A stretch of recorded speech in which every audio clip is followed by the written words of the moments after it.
thank you so much to Dr. Dean Ramsar, YouTube. I turned on the comments this morning to find that Dr. Dean has become a YouTube member and showing some love over there on the YouTube channel, where just recently we went over 2,800 subscribers. So thank you to each and every one of you, and thanks especially this morning to Dr. Dean Ramsar for becoming a YouTube member. How are you doing this morning? Coach Turner's in, as is Gemini. We'll say a few hellos a little bit later on. I must admit, I have a micro hangover this morning. Didn't have an especially heavy session. How about those of you who went to the Storytellers for lunch? How was it yesterday? I saw a lovely photo, and I think the biggest gathering so far of the last Wednesday. I think it's not the 4th, it's the last Wednesday. Anyway, if you get in touch with me or Gabby, we can point you in the right direction for those wonderful lunchtime meetings that are now something of an institution here in San Martino de Porto. I was out on the beers again. Well, some Imperials, muito Imperiais last night. With the former number 2, who doesn't like a former number 2 first thing in the morning? The former number 2 of the town. It was great to find out more about him, about how local things work and local history. Absolutely great fun sitting and chatting to him over a few beers. Very convivial. I wasn't drunk. It's just sometimes it kind of catches up a little bit by the morning time. Didn't hydrate. I think that was my downfall with last night's drinking. Didn't hydrate immediately, so catching up on that. And talking of which, didn't you a long time ago, Michael, wasn't there a search for the best full English fry up in Lisbon, I think? Did you ever find that? And it's not going to be of interest to you anymore, is it? But I want to complain about this. You know me; it's not like me to complain. But who do I complain to about this? The world's best breakfast. I'm appalled to see avocado toast on there, which is not a breakfast; it's a craze, isn't it? So let me, if I may, just take your comment off the screen. Where is my full English? Never. You see, there you go. On the screen, you can see. A competition that's been decided among these competitors here. And I'm very sad to see that the Portuguese breakfast is not on there. Don't Google Portuguese breakfast. It's quite horrific. There is a version of the Portuguese breakfast, which is some sort of sexual reference, actually, as it turns out, which I do not commend as the best breakfast in the world. I'm talking about the modest cafe nata. And I'm glad to see the full English breakfast on here that we were just talking about, Michael. I could eat that. Talking of micro hangovers, I could eat that massive breakfast from my micro hangover. I also see the full English breakfast there, which are the full Irish, I beg your pardon, the full Irish breakfast, bottom, middle there. And, pão de queijo. Okay, so there's some kind of reference to Portuguese breakfast. I didn't see that before, but that's a Brazilian breakfast, isn't it? Again, which could be a sexual reference. But full Irish breakfast I've had in Belfast, and honestly, I thought I was going to die halfway through. There are so many sausages and so many different kinds of sausages. There's so much to it. I was in a fabulous guest house, and I didn't think I'd make it to the end of the breakfast. There was so much of it, and I was sweating, and my heart was beating, maybe a little bit too much. So I would go for the happy medium. It's not medium, is it? The happy large of the full English. But avocado toast, no, come on. Craze, not breakfast. I don't know what chilaquiles are. I don't know what a repa con huevos is. Michael, you'll know what that is, won't you? The full American breakfast. No, pancakes for breakfast.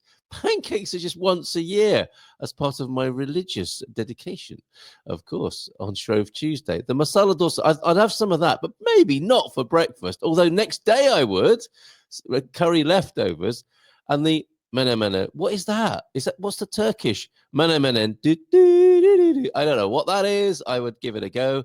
The longzi log. Least said about that, the better. And the po, which is the Vietnamese noodle soup, right? For breakfast, again, maybe leftovers for breakfast, but I'd have for me, that's a dinner or a lunch.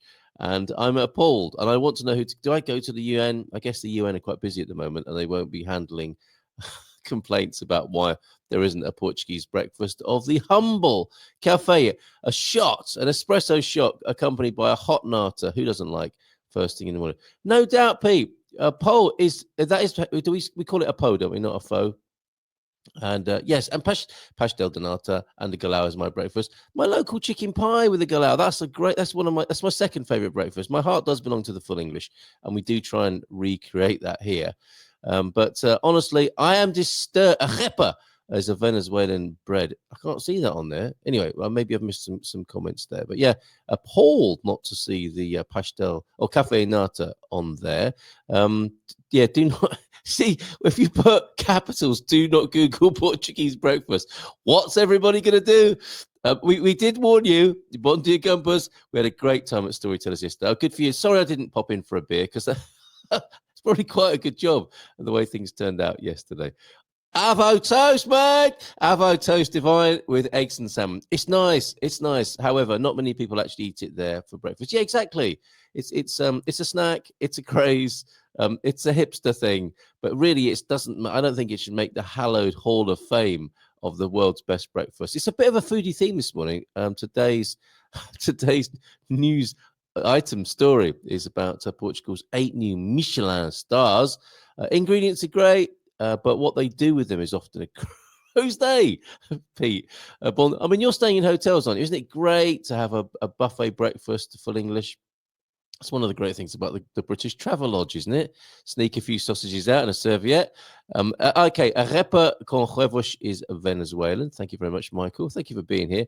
Arepa is a Venezuelan bread as well. Pastel de nata and galao. Yes, that gets my vote. Where's a torrada? Where's the old breakfast Jenga? Exactly. Do you know, Pam, I bought the thickest sliced loaf of bread. I bought it because it was the thickest sliced loaf of bread. These slices were about, where are you? There. Were about an inch thick. And it was unbelievable. Given that it was a loaf and it was cut into inch thick slices, there were only 6 slices on the loaf. I think the way it turned out. Pastel de nata is not a breakfast, but they do serve it in KFC here in Saigon. You're missing out the coffee there, Peter, and maybe a petisco to go with that. You didn't include a Spanish. It's not me. It's no point getting upset with me, Michael Heron. Tostada, jamón, y café, and top left, yeah, okay, the arepa. That is what you're describing as the Venezuelan bread there with eggs. Yeah, I'd give that a go. But really, Pete is worse than me. He is. People say that. It's a matter of public record. All right, let's move on from that hard to bear controversy. Oh, should we talk about Maria biscuits for a moment? Learn the story of the Maria cookie. Now, that's obviously a translation. Please never refer to it as the Maria cookie. It's a biscuit, okay? Please keep that where it belongs. It was the year 1857. It was the best of biscuit years. It was the worst of biscuit years. When 2 English bakers, now we know where this is going, although the second one doesn't sound like an English baker. James Peake, he sounds like an English baker, whereas George Han de Vries does not. But anyway, together they began making cookies, come on, and selling them in a carriage that went around the country. Oh, look, dear, here comes the biscuit carriage. This action ended up making the Peake Friends very well known. 17 years later, the second son, keep up here, everybody, the second son of Queen Victoria, Alfredo, Duke of Edinburgh, married the Russian Duchess Maria Alexandrovna. That's when the bakers of Peake Friends decided to create a new cookie, biscuit, to honor the Duchess. The biscuit was round, had a decorative fringe. Who doesn't like a decorative fringe first thing in the morning? And in the center was engraved the name of the honoree, Maria. Now, wouldn't it be great if you could get is that happened in Portugal, where you could get biscuits with your own name on? It must be easy to do that. 3D printer with biscuit glop in it. British royal weddings attract great interest from other countries. They do, don't they? Not so much lately. And many people wanted to taste the Maria cookies. It didn't take long for the product to begin being imitated, not only in Europe, but even in Japan. How about that? Thank you, Alejandro Montero. And we're going to stay with a foodie theme this morning, but thank you very much from Sabor. Old flavor. Doesn't sound the most appetizing food website, does it? Want some old flavor? That's like when I used to have a beard. That's what that reminds me of, having a beard. Old flavor. Anyway, a nice little graphic, a meme, which will go up on the Portugal Club collection of memes. We'll come back to that. Isn't that fantastic? That's Gold Energy's tribute to the carnivals that are coming. Are you a carnival fan? Not a big fan myself, but anyway. Oh, and last night when I was at the bar with the men's shed, and where are all you men who wanted a men's shed? It was quite a low count last night, body count. Every Wednesday, 7 o'clock at the Casa de Lem, where we are booked for our next party. We'll be having our next party on the 22nd of March. We'll have, I think we're going to have a little bit of guitar and acoustic music. You never really know. A bit of open mic, bit of karaoke, and a bit of a disco. Maybe an 80s disco this time. And thank you very much, Alison, for your very kind contribution to the kitty when I was making my way home last night. Isn't it lovely when someone stuffs 20 euros in your pocket when you're staggering about? Here, or puts you in a taxi, even better. Arvo on toast. You may as well. No, okay, I'm not going to read that. I can see it's got testicles in it, so I'm not going to read it, Peter. It's a good dunker. It absolutely is. And I was very glad to find the Maria when I came here. I've made the transition to a great extent on the breakfast, and I've made the great transition from Maria to from rich tea to Maria as well. It's a good dunker. You're right. Shame you can't dunk your beard into a Portuguese breakfast anymore. Stop it. Look, don't do that, Michael, because you will be live yourself in due course on the breakfast with people semi-trolling you like that. Did you ever find out where you could get a pearl necklace in Lisbon? Just waiting for what a day that was. Just waiting for the day to cool down. A rather scorchio 36 degrees. You'll be glad to be back in the cold of central Portugal, won't you? And bright sunshine here this afternoon. May take a swim before cocktails. Look at this. The lifestyles of the rich and famous, or what? May take a swim before cocktails and snacks at 5:30.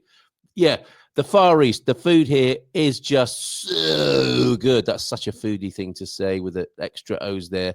Let's stay with the foodie theme, shall we? We've got Colin joining us at 8:20. Now, Colin, great title, Colin. Great suggestion for what we're going to talk about today. Let me just find it. So I've got exactly the words that you shared with me, as well as 200 pictures of cars. The fact that 2025 will be the year of the small, affordable electric car. Affordable car in Portugal, you're pushing it there, my friend, but let's see what happens. He looks forward to my trolling, says Michael Heron. So much, getting goosebumps just thinking about it. Oh dear, oh dear. Okay, all right, you're on.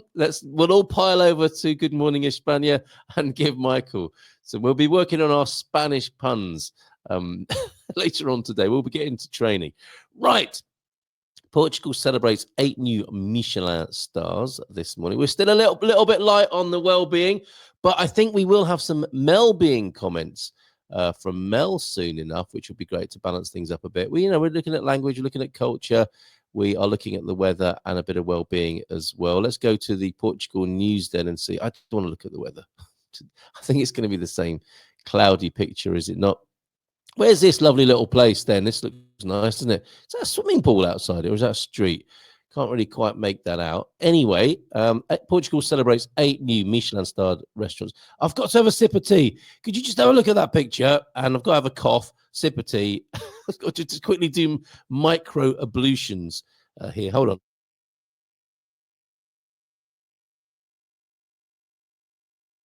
Right, are you still there? Portugal celebrates 8 new Michelin-starred restaurants. Oh my goodness, that cup of tea. Again, that should be going with the full English, should it not? That is a swimming pool, isn't it? Outside, or a pond, a decorative water feature, perhaps. Don't want to be stumbling out of that place, do you?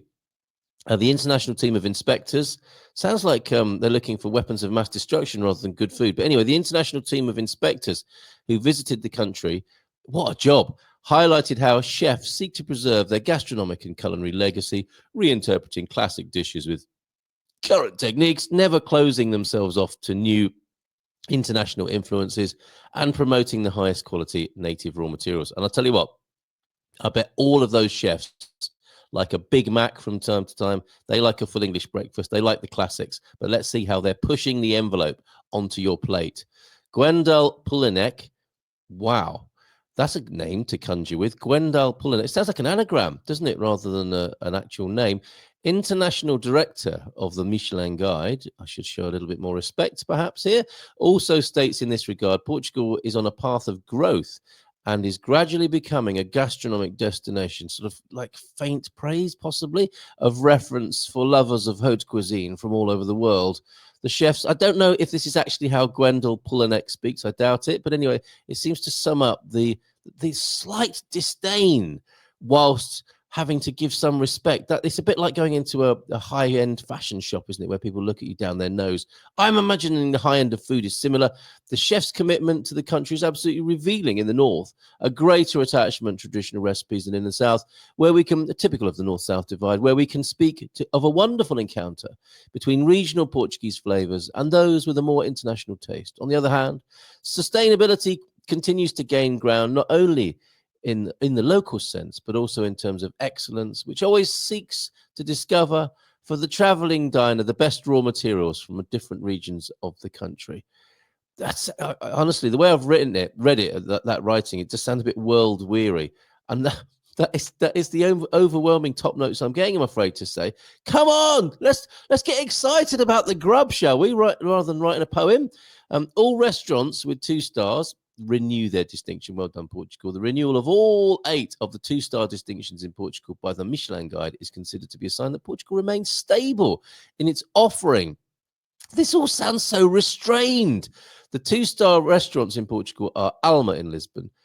Oh, how do you say that? Antiquum and Antiquum, I'm going to go with in Porto. Belcanto, that's a good old favourite, isn't it, in Lisbon? Bobby O'Reilly's talked to me about that. And I think, did we go to one of his restaurants, one of the chef's other restaurants? Casa de Chá de Boa Nova, it was obviously memorable. Leça de Palmeira, I go to Palmeira many times a month. Not that one, though.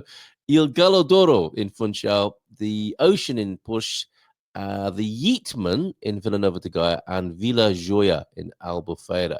The inspectors recognized 8 more restaurants with this distinction. With them, there are now 38 establishments that shine with the coveted and demanding Michelin star. How about that? So Arc in Lisbon, Blind in Porto. I'm going to come back to that because it sounds like an awful theme for a restaurant. Grenache in Lisbon, Marlene in Lisbon. She was in the news. That's her first star, I believe. Marlene Vieira and her team. Oculto in Vila de Conde. Palatial in Braga. Vinha in Villanova de Gaia. And Yussel in Lisbon. And the Green Star with 5 new bib gourmands, whatever that means. Anyway, it's all looking very good, suffice to say. For Portugal, and the haute cuisine of special mention, or what grabbed my eye, was Blind in Porto, a restaurant called Blind. It's an awkward start. Is it blind tasting? Anyone looking to be surprised and looking for a different gastronomic experience, here is an excellent opportunity, say the Portugal News. Who wrote this? This is a good.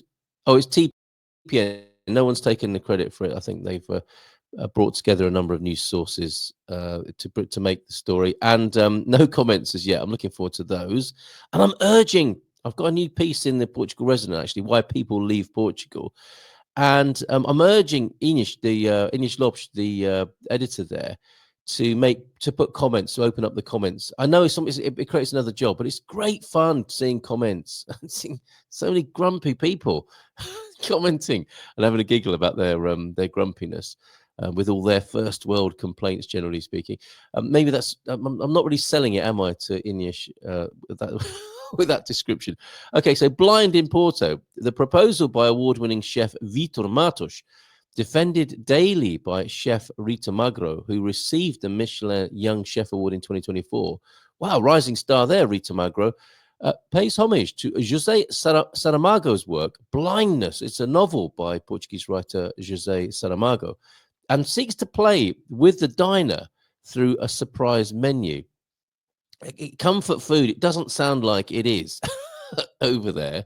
Let me just take that off the screen as we eagerly anticipate the arrival of Colin. And I wonder what his favourite breakfast is, and I wonder if he's into... I mean, is he a meat and 2 veg man, do we wonder? Or would he like to go to these Michelin restaurants? Yes, I'm talking about you, Colin. Welcome behind the scenes there. But José Saramago's work, Blindness...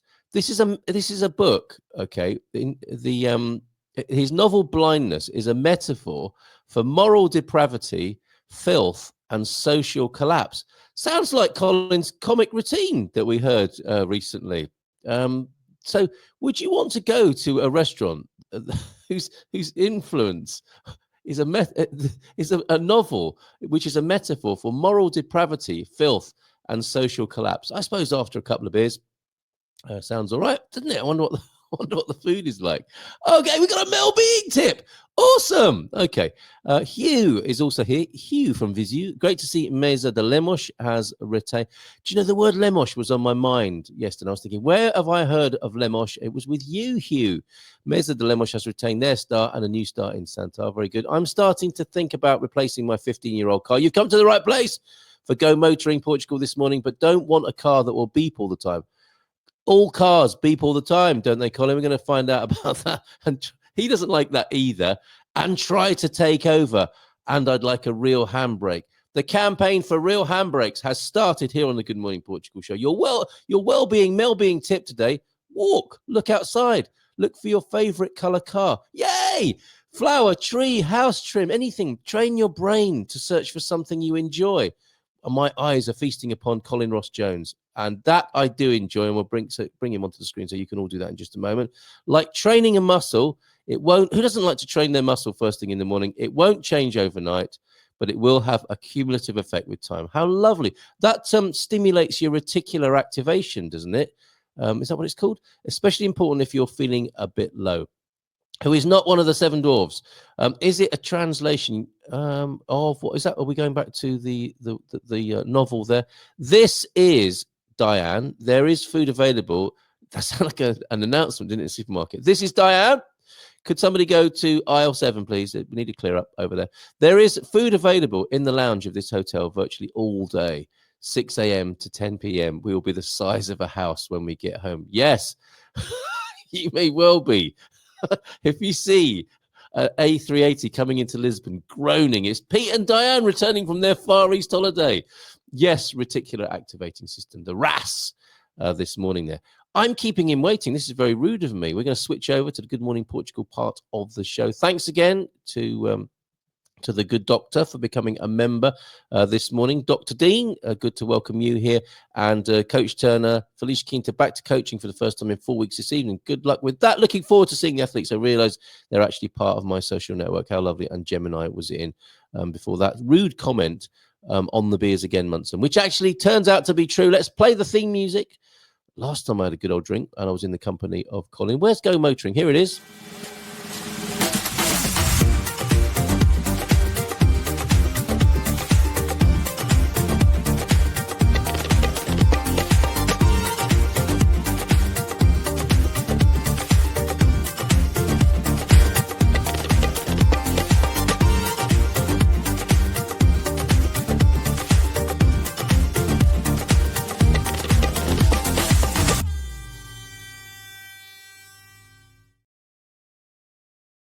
Burp. Burp, burp. Hola, bon dia.